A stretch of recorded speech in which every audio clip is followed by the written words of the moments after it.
عن عبد الله بن عمرو بن العاص رضي الله عنهما أنه سمع رسول الله صلى الله عليه وسلم يقول: من صلى علي صلاة صلى الله عليه بها 10. رواه مسلم.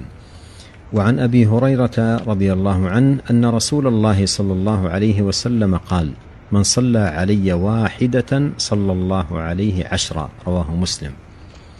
وعن عبد الله بن مسعود رضي الله عنه أن رسول الله صلى الله عليه وسلم قال: أولى الناس بي يوم القيامة أكثرهم علي صلاة. رواه الترمذي.